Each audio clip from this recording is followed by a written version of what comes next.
Gomer providing the Compassionate Citizens podcast.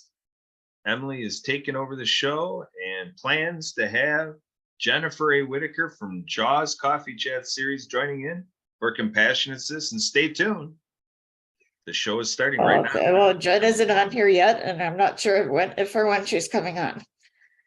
So, anyway.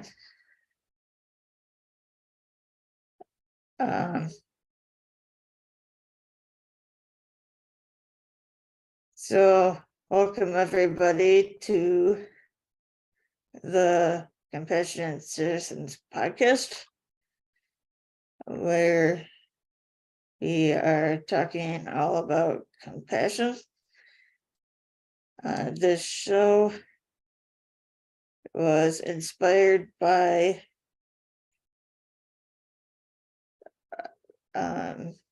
Norland Dimmitt out of Chicago, who has the Compassionate Citizens Compassionate Citizens group down there. And this show started a couple of years ago with Kurt and a few other people.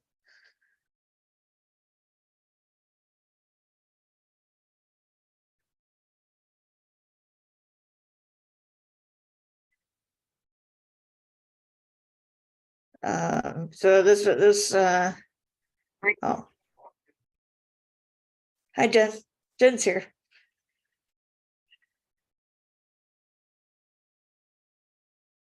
Oh, we lost Jen, but anyway, as I was saying, the show was inspired out of the Compassionate Citizens Foundation with Norland Dimmitt. And okay, now I'm really here. Something happened and somehow closed. So do we have a guest of honor here or anybody? no, not right now. All right then.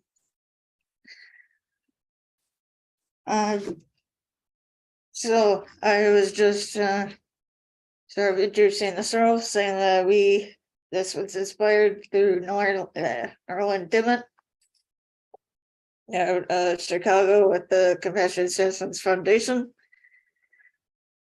And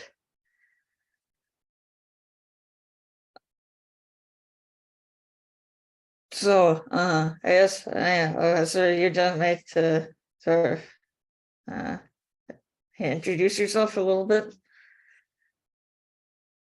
Good afternoon, everybody. My name is Jennifer A. Whitaker. I'm an author as well as a podcaster that's part of the World of Ability Network.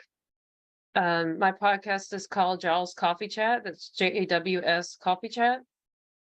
And that's where you'll find me, as well as Emily Gomer here, who is also on my podcast, in addition to me being a co-host of Compassionate Citizen. And interesting enough, knowing that here on Compassionate Citizen, we talk about being compassionate with one another, I had an opportunity to see a lack of compassion. And that shows that there is still a need for people to be reminded about why we should be compassionate with one another in the different ways related to our differences. For example, many people think that the old historic idea of segregation has been done away with.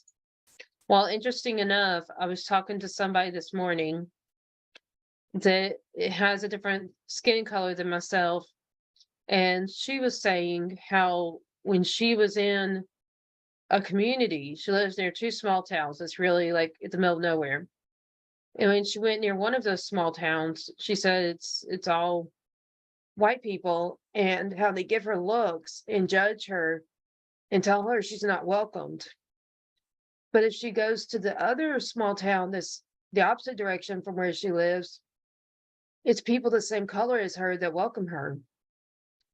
A lot of people don't think that this problem still exists, but it's basically you could say political issue, but on the basis of accepting each other and being compassionate with one another in spite of our differences. I was telling her how in big cities like Houston, Dallas, and other places that are considered major cities as opposed to small towns that are in the middle of nowhere, how there's a lot more diversity, and there's a lot more welcoming of people of different types, whether it's abilities versus disabilities, it's different professions, it's different skin colors, it's different languages, all kinds of differences. But when you go in these well-developed areas, major cities and all, it's pretty common to find that there's a lot of integration, meaning like different people of different groups are all integrated in the same community. They're kids of all kinds of diversities in the same community or the same school of whatever age. And she was telling me how this morning, even though that problem is there in one of the small towns near her house, that's about a 30-minute drive, that however, in that same town that has this problem still, that judges her just because she's a different color from the rest of them, that they welcome her in the workforce, and they actually see that the different people that fill different jobs are people of different races and ethnic groups and so forth, even different religions, where some of them are Muslims and so forth, that are evident via the cloth being wrapped around their head, and the Hindu with the pieces between the eyebrows and so forth. That in those areas, as far as the jobs, they welcome diversity. But then those same people that are not white are judged by the local community, even though they're welcomed in the workforce. And it just seems like it clashes because the community is the source of jobs. But however that is, all this to say, even in small towns where we think everybody gets along and we think we don't have crime and whatever reasons that people believe that small towns are better, that even they are still impacted by history and the lack of diversity, the need for compassion instead of judgment on these different bases. The need to understand that they're still human.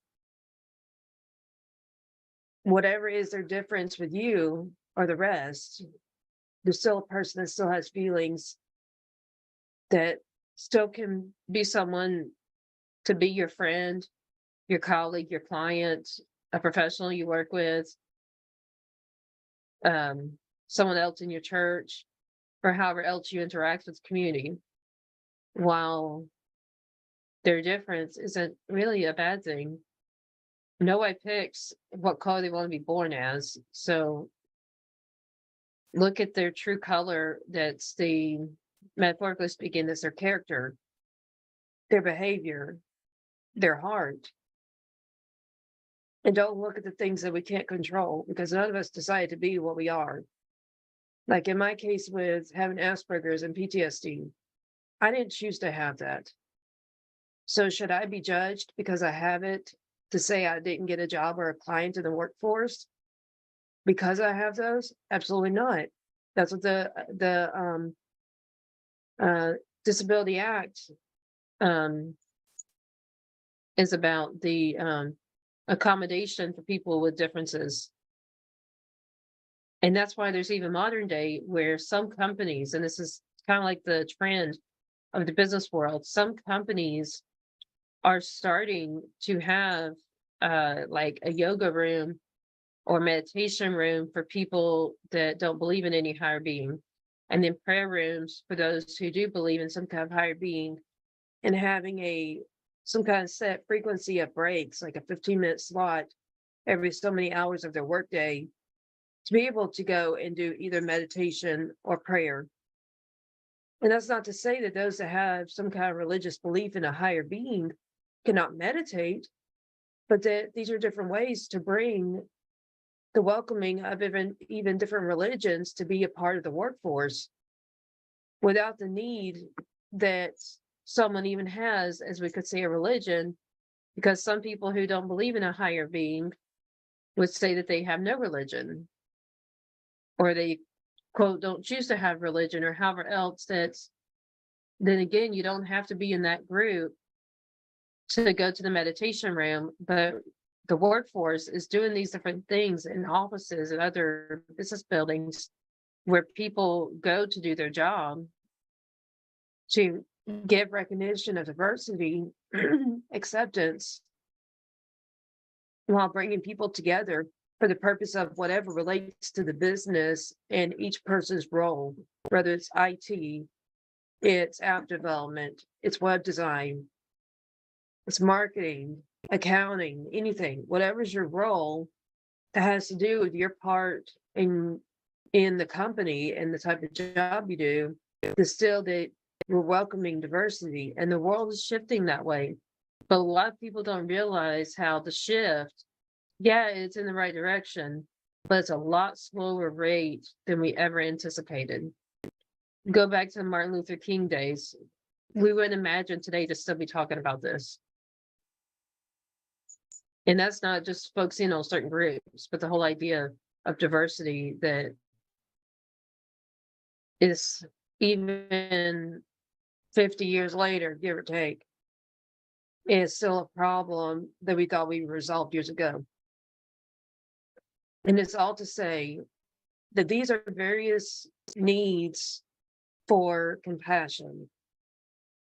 Welcoming people of differences has to do with having compassion for those other people and an open heart with an open mind to welcome them in spite of whatever's the difference they have compared to you or the others in the area, the group, the community.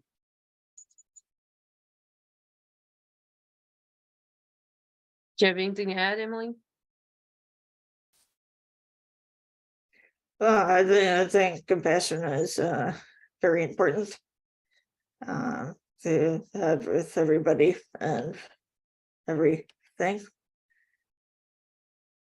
Especially since we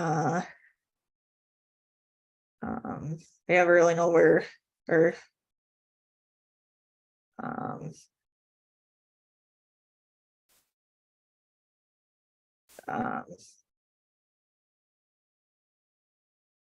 we really don't know the whole extent of the situation that the person may be in at any given moment.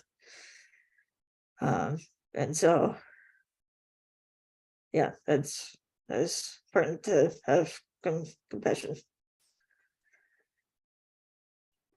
Would you agree that that problem, wherever in the world it still exists, that it's a lack of compassion? Yeah. So it Yeah. confirms that we still need compassionate citizens show and to spread the word of the need of compassion, but those just being examples without spotting any specific geographic area of where it is still needed. Yep.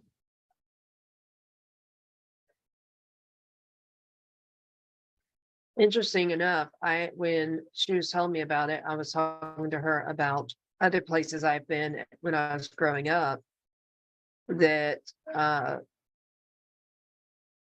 would be disowned by the white community because I was friends with someone that was a different color. And similar would happen to this friend as it did when I was in high school. She was African American or Black, whatever you want to call it, and the community that had at one point accepted her disowned her because she was associated with me for the simple fact that my community and her community just, they still had a segregation problem. And so they did not agree with the fact that we were two different races or ethnic groups mingled together as best friends. So after choosing to be best friends with each other, after we met in our high school class, each other was all we had. We didn't have the rest of the community anymore. And that's while knowing this is in the 2000s. So it wasn't too long ago. And that's why I say, looking at in cases of that I experienced in high school, I won't say where, but it's in the US. It's not where I live now, and that's part reason I chose to move away from that place. But still, that in that recent of a history, it's still there. When I go to my dad's house, um, it's still in his community of where they even make big deals because their whole community is white. And so when they've even had people of different colors check out homes that were on sale, or should I say for sale, that there'd be a whole gossip going around this community about, did you see this whoever? Look at that house. I don't know, we want this whoever, make sure they don't buy the house. Well, what's the problem? They're still human. He or she, whatever group they belong to in terms of race or ethnicity, still is somebody who can work a job, who does work a job, and that's why they have that however much money based on the market value of the house to potentially buy the house, or at least to be willing to be shown by the realtor, as far as because they've shown reasons financially that they could afford the house if they liked it. But it doesn't mean they're less human or that they're not human, right? Right. But that's even that one's more modern day. Like even when I went for Thanksgiving break, when we were out for that week for Thanksgiving 2022, and in a certain part around my birthday when I was traveling to my dad's, I experienced that. And it was really awkward because we're used to diversity here in Texas and other parts of the US. Like I know, like Emily, the different people you've introduced me to, even if you didn't know them locally, but they were somewhere on the Happy Neighborhood Project, right? They're people of all kinds, not just professions, but in other ways of who they are, right? So even if the problem I'm talking about exists in your community, as far as the physically local, it's not in your or Kurt's or my perspective in terms of who we're willing to interact with, even if it's only virtually. And that says something about us welcoming diversity, even if our communities don't. But that's what we need more of, that welcoming in spite of whatever differences, Right. to see the person, the character, or if you're someone that's like an employer or a boss, to see the skills and the personality, such as someone for a sales job being talkative, interactive, friendly, and other things like that. They can have to do with the character, but it's for the purpose of being able to do the job well.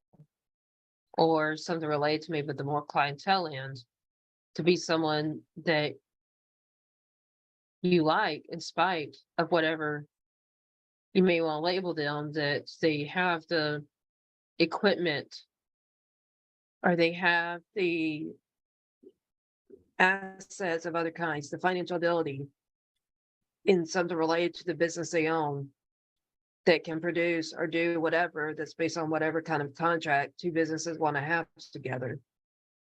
But it's not looking at their skin. It's not looking at their race. It's not looking at their religion or anything else that's, outside of the actual character of who they are or skills they bring to the table, depending upon what perspective and what kind of relationship.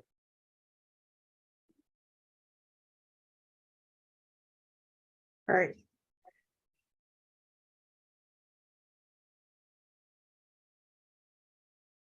Do you have anything to share?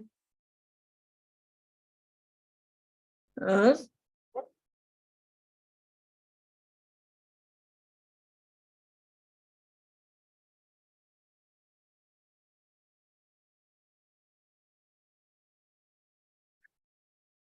Uh. Not sure the one, but there. I'm sure there are.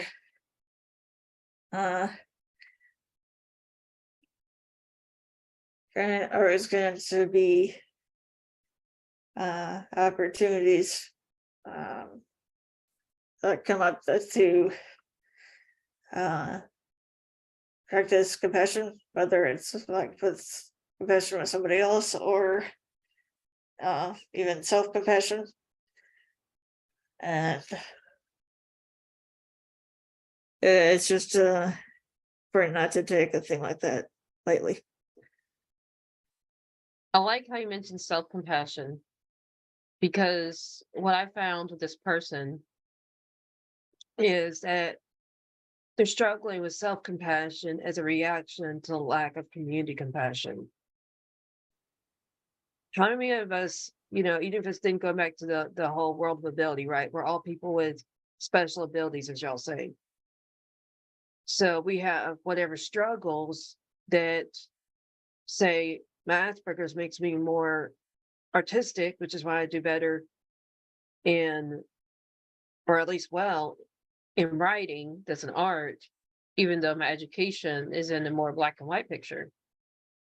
So it's special abilities within what's typically labeled as a disability. But even in situations like that, I've found that some people have judged me, and then I wonder, well, so whoever may be right, maybe I'm just not anybody, maybe I'm nobody, or maybe I should back out of this or that because, whoever said this or judged me this because they said, I'm going with that, where different people take different actions that maybe the lack of compassion. And it's often that whether it's the person I saw this morning or it's myself or it's any human being, somebody judges us and then we start to question it about ourselves. So somebody's not compassionate, and then suddenly we decide, well, maybe I shouldn't be compassionate about myself, right? Uh-huh. Have you experienced that to know what I'm saying about somebody treats you a certain way and then you kind of question yourself? Yes.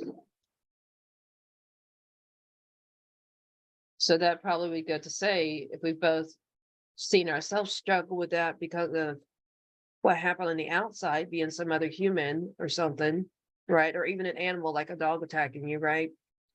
That it's even more important that different neighbors, co-workers, companies, whether it's boss or it's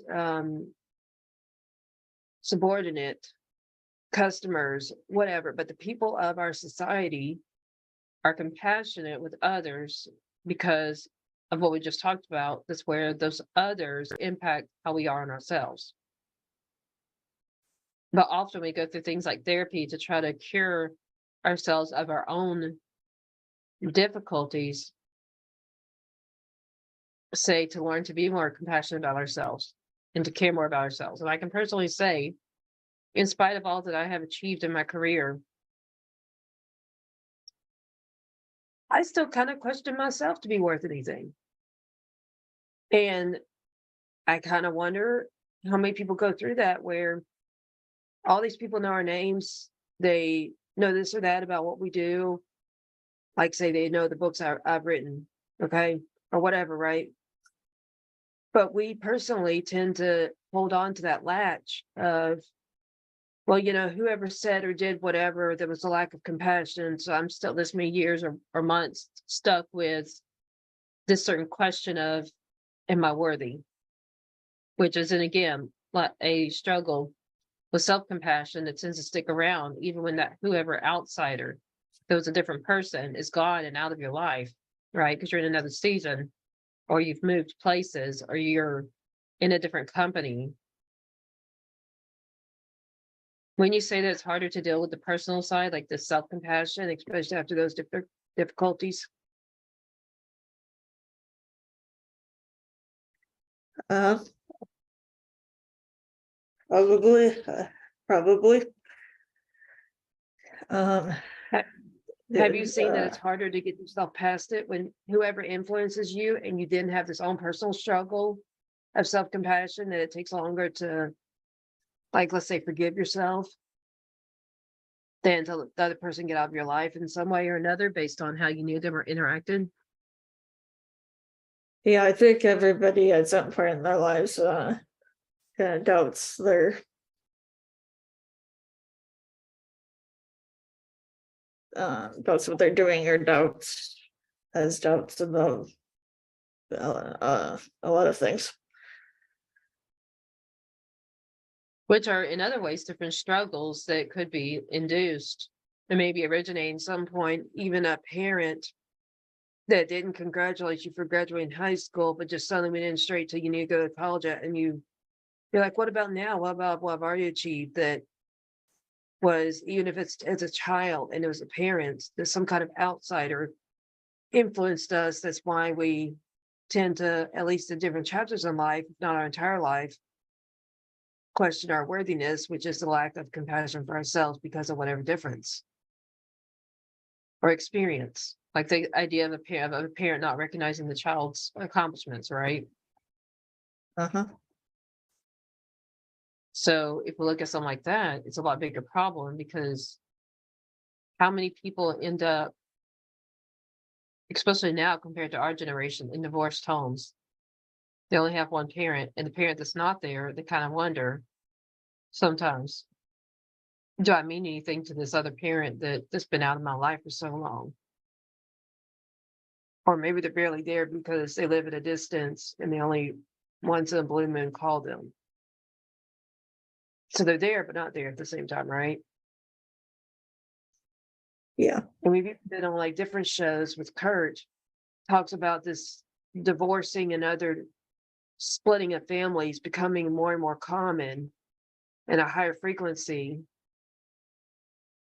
And you wonder sometimes, or at least I do, how does what we're talking about now this lack of self-compassion,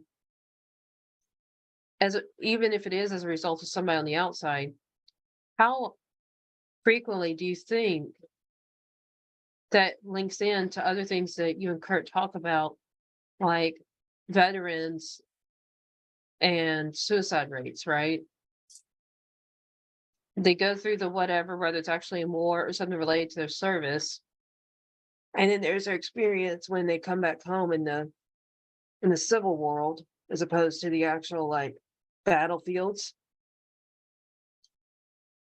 And there's been experiences along the way, if not necessarily the way that the community in the civil world treats them, that then adds to whatever troubles they're already going through because of what they saw at war. And it leads to where we were going, of the growing rate of suicide. Which I think that growing rate isn't independent to veterans, like what y'all talk about. I think that's a bigger portion of society as a whole, even non-veterans, especially since the pandemic, or even during it. But Well, still, I think it's a issue with everybody. But I think, that's exactly what I'm saying. See, well, it's it's not. accepted. Well, I think it's a big problem with everybody, but I think there may be certain people or certain groups of people that may be more, what's the word? Vulnerable. More susceptible or than others with it. Or it's more of an issue with certain people than maybe others, but that everybody has it to an extent. Or yeah, everybody has it. It's just it may be more of an issue with certain groups of people or something like that than others. Well, and I think Or more obvious or something along those lines. and I think some of the ones that are those groups that's more vulnerable or more susceptible, as your word was, have to do with anything with this lack of compassion to somehow struggles into lack of self-compassion. And it's a like it's a downward spiral, you know what I'm saying? And that's how we get down low enough to be depressed to the point of wanting to be suicidal. You know, even if it really means we need medication, often it starts with some kind of something we went through that triggered something in our brain, like a flashback or something, right?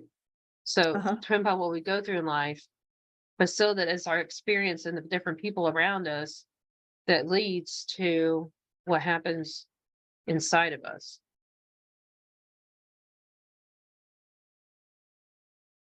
Yeah.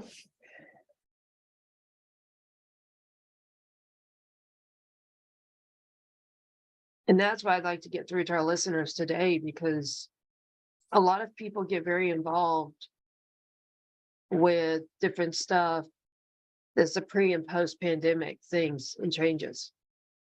And at least for those who want to look at everything from Black Lives Matter to uh, the mental health crisis, the opioid crisis, all these different things that have got worse or even didn't come out until the pandemic. You know, even though a lot of them, I personally believe, were problems already going on, just they were not rising to the surface until then. But a lot of them, these different topics link to lack of compassion. So if we're more compassionate, and that being a bigger chunk of society, that hopefully as we keep these episodes going here on Compassionate Citizen, they'll reach more people to be more compassionate about others and to work on being compassionate with themselves, like you were saying. And possibly self-compassion can help them heal or recover from these emotional traumas. Not to say you don't need medicine or therapy, but as one of many different factors to play in. And if we can do that, we can make ourselves better, even if it involves seeing providers, right? Or taking medication. Because even like with, say, this, where I'm now back on the depression medicine that I did better on. Like, so I'm getting back into my personality, who I am. That's not the conflicting person that y'all saw for a couple weeks, right? But I also have to have self-compassion to forgive myself for how I was, because as someone with a heart that cares, I'm hurt by the actions I did when my mind was in that different place. And so sometimes that's even apologizing to myself. I'm sorry that I embarrassed you. I'm sorry that I made a big scene over something so small, right?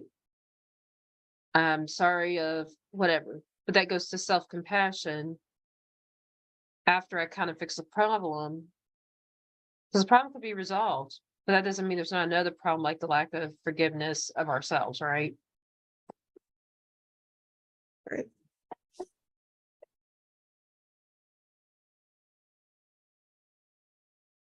And that's where I see a lot of people struggle, because then even if they don't have a mental health condition, they can still struggle with at least that part.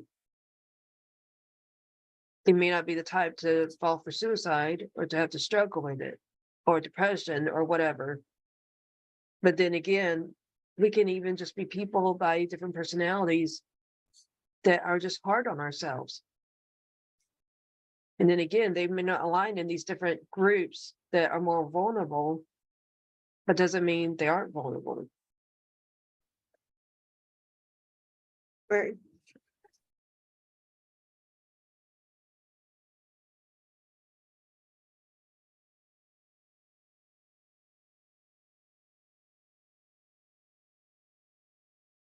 Do you have anything to add? Any thoughts or anything?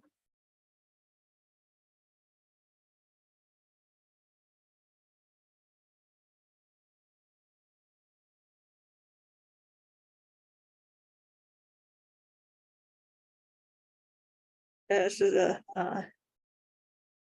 there's a lot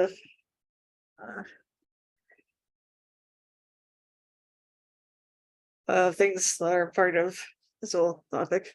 What we could talk about in regards to compassion. Any coming to your mind? Not totally at the moment, but I like where we've talked about so far. Quite interesting, huh? Where all these different problems can be brought into the whole idea of the need for compassion. Wherever you stand on this political topic, we just need compassion. Because even the Yeah. diversity thing, the equal opportunity thing, that's a political topic, at least in Texas, about certain things our governor is doing or not doing.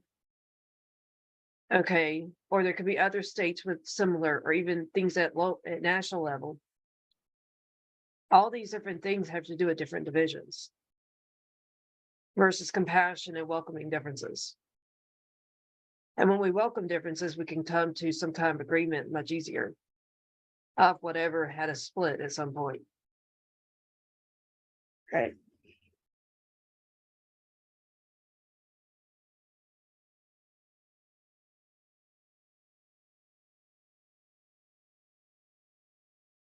I mean, like, I don't know if you've seen on the news about where they said that they found the link, the whole origination of the COVID virus that, led to the pandemic and so forth. Did you see on CNN or maybe another national news channel you watch that they found a lab in China that created it via an experiment and that leaked out of to lead to the whole global suffering? Not sure that I saw that, but it's interesting. Well, couldn't we say that some things like that started with one person or a group, whoever it was at the lab, or the multiple people at the lab, or possibly the different laws that were missing to prevent that, are all examples of the lack of compassion that led to the pandemic?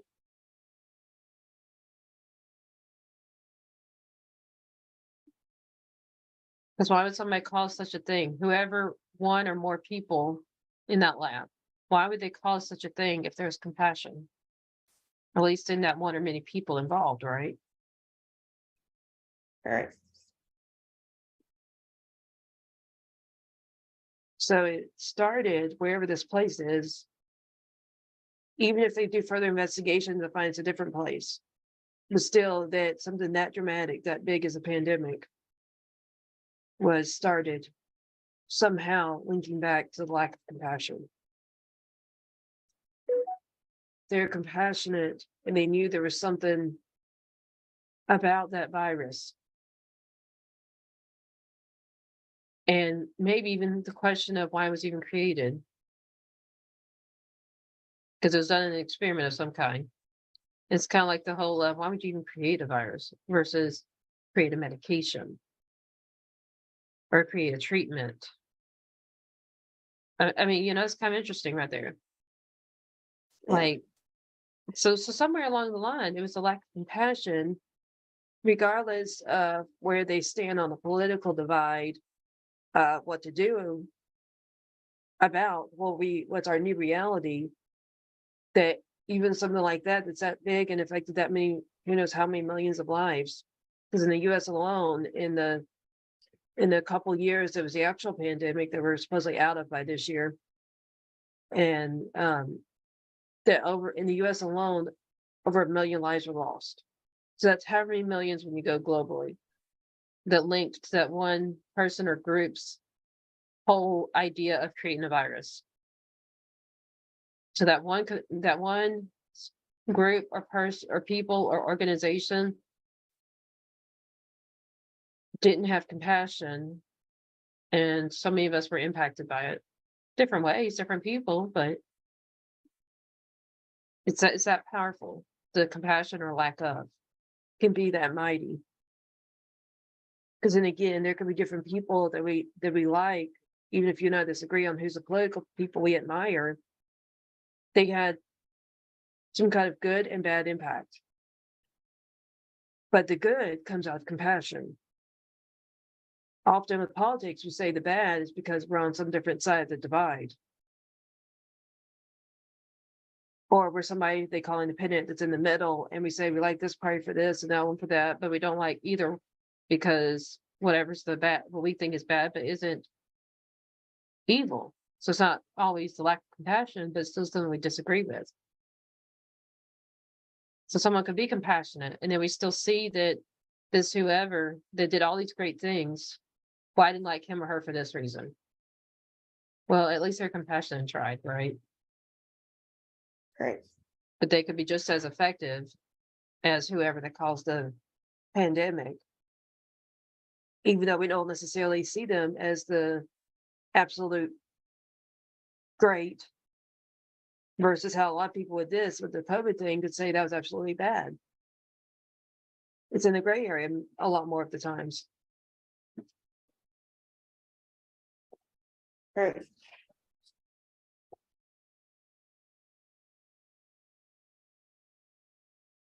And it's funny, I'm talking about the gray area while I'm wearing a gray shirt, right?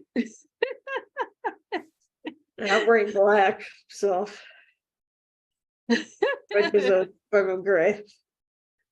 Yeah, that's what I was about to say, That's- the all shades of gray saying, right? We're wearing all shades of gray. And then we're talking about something that is kind of along the all shades of gray, with the different directions I've gone with the need of compassion and where it is in other ways it needs to be in different areas of life. That kind of wasn't all along the areas of gray of compassion and its involvement in different communities or the world as a whole.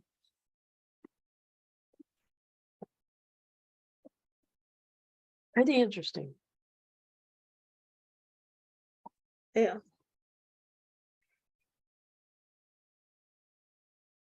How are you doing on time? Well, we're 40 minutes in so far. All right then.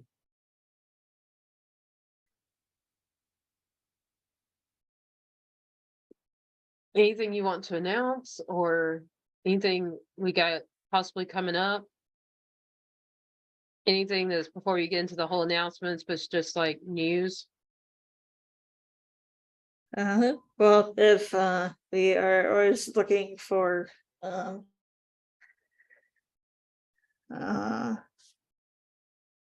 people to come on the show as guests. So if anyone is interested in joining us on the show, to please let us know. And we are Where can they here. email you or call you if they're interested in being on the show? Or maybe your Calendly link or somewhere to send them if they're interested. They could email me at podcastengineer54@gmail.com. And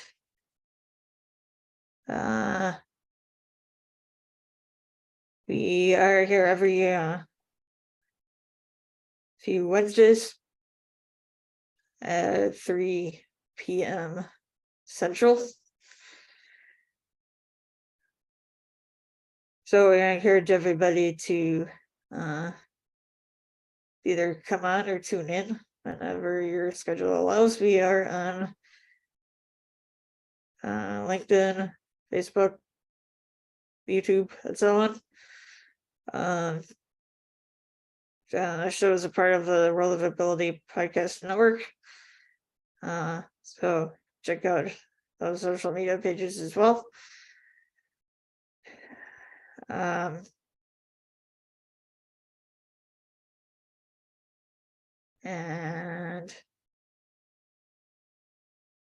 everybody is also welcome to come on, Jen, right, Jen? So a little bit about that. I'll be right back.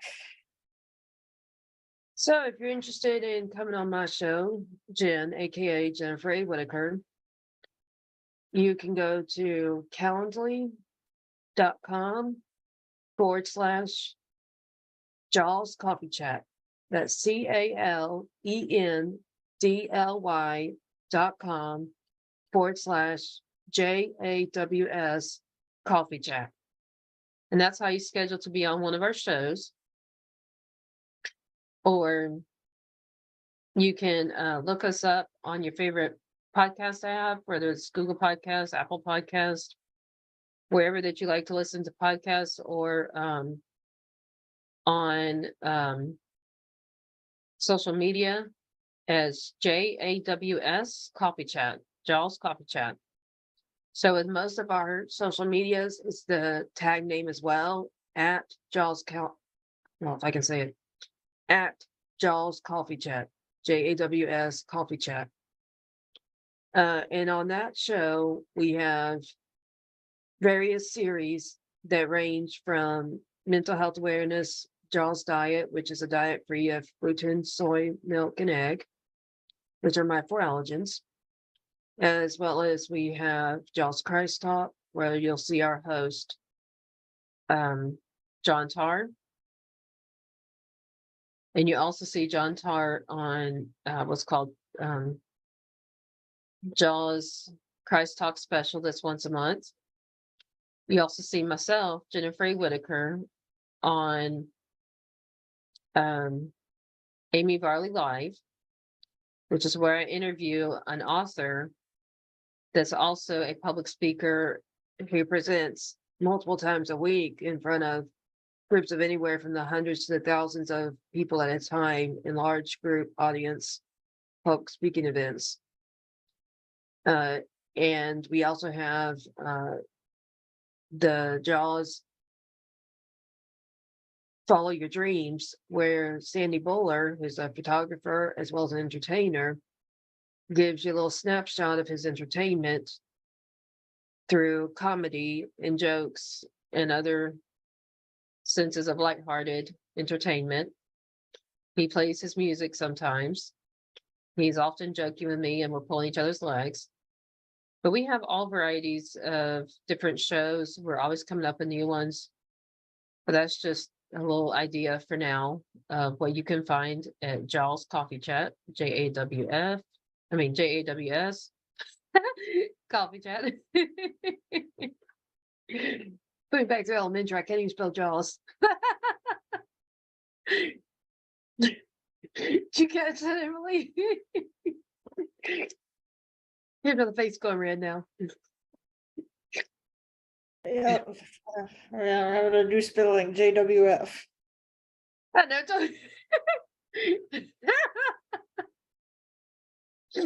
Now you got a punchline for me. And I Jaws, have to figure out what's. Now we need to figure out what F stands for. Jaw Frank. No, just kidding.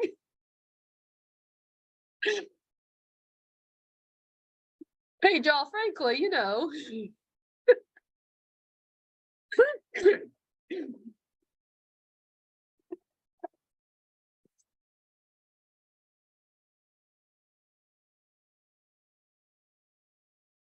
So you ready for any announcements or anything?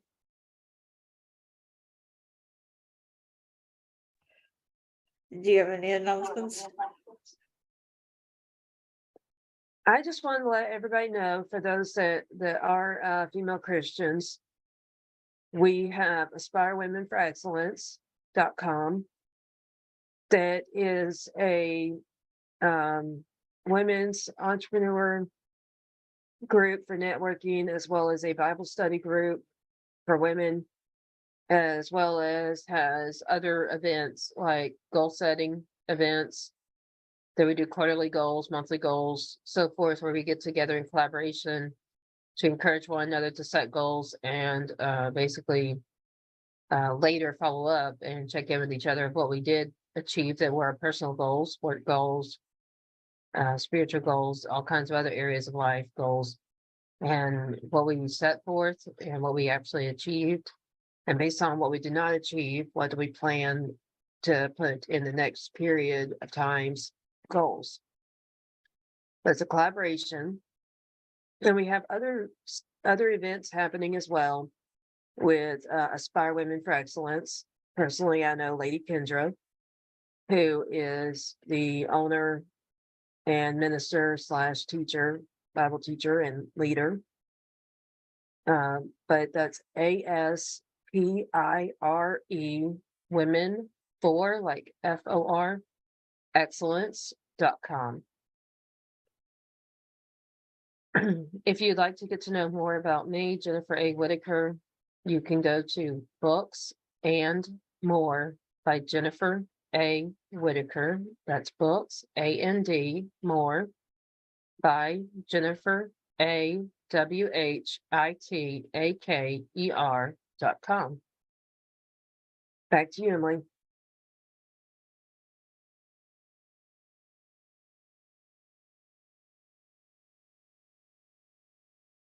There we go. Everybody is welcome to join us on any of our shows.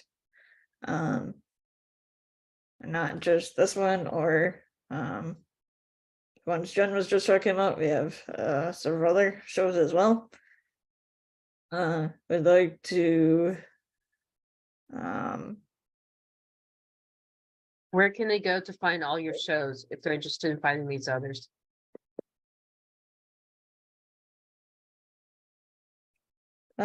we have social media pages on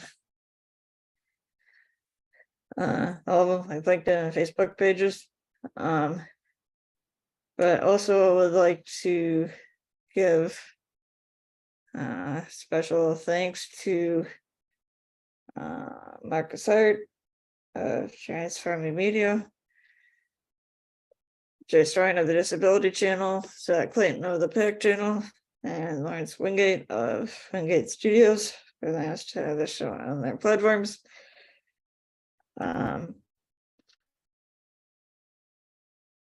And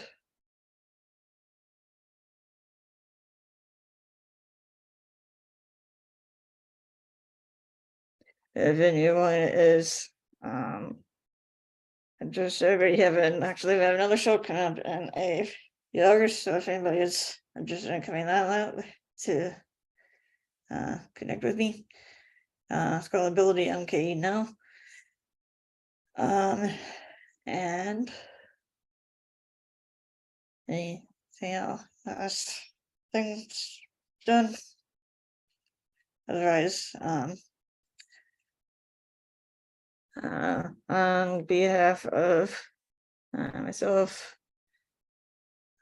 Garrett, John, and the rest of the World of Ability Podcast Network, wish you a safe and productive week and to stay happy.